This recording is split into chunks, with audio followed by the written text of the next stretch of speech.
বলতেছি কি এইসব রাস্তার জিনিস খাওয়া উচিত না, এগুলো ফেলাই দাও। স্যার আমি মাছ খাইনি।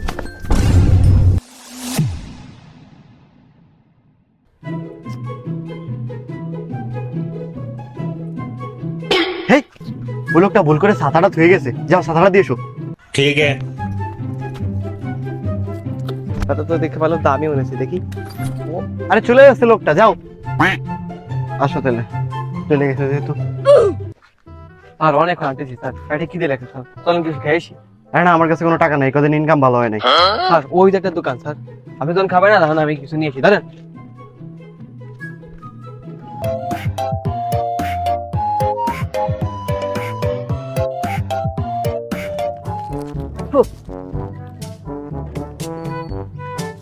স্যার আপনি তো খাইলেন না, টাকা পয়সা না থাকলে কি হবে, এই যে আমি আনছি আমি খাবো।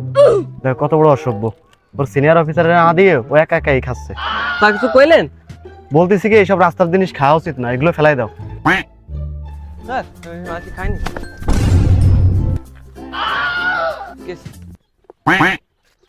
স্যার স্যার আপনি এটা কি করলেন স্যার? কি করছি? আপনি আমারে খাইতে দেন না, না আপনি খাচ্ছেন স্যার। আরে আমি চাই না তোর ক্ষতি হোক, রাস্তার জিনিস তুই খালি তোর ক্ষতি হবে না নে। শোন, যাও কেন, কেসটা কিন্তু আমাকে হ্যান্ডেল করতে হবে। এই 1 কোটি টাকা পাইলে একটা বাইক কিনবো, একটা আইফোন কিনবো, একটা বিয়ে শাদিও করবো। তুই কি করবি তোর বাগের টাকা দিয়ে? স্যার আমি তো ভাবতেছি যে কক্সবাজারে দুটো টিকিট কিনবো, আমি আর আমার গার্লফ্রেন্ড ট্যুরে যাব। আচ্ছা স্যার বাদ দেন, তবে এতদিন আপনি ছিলেন কোথায় স্যার? আপনার তো বহুত খুঁজছি, আপনার তো পাইনি স্যার। আমি তো চাকরিরত অবস্থায় অনেক টাকা ইনকাম করছিলাম, ওই টাকা দিয়ে মনে কর শুয়ে বসে সময় কাটাইছি। তুই কি করছিস? আমি স্যার আমি তো ধরেন বিজনেস করছি, লাখ লাখ টাকার বিজনেস না। আমি গেছি আর 10টা 12টা চাকর হুকুমদারি করছি আর টাকাটা নিয়ে চলেছি প্রত্যেক দিন, এই ছিল আমার কাজ। আর বেচতে ভাই এই রাস্তার মাঝে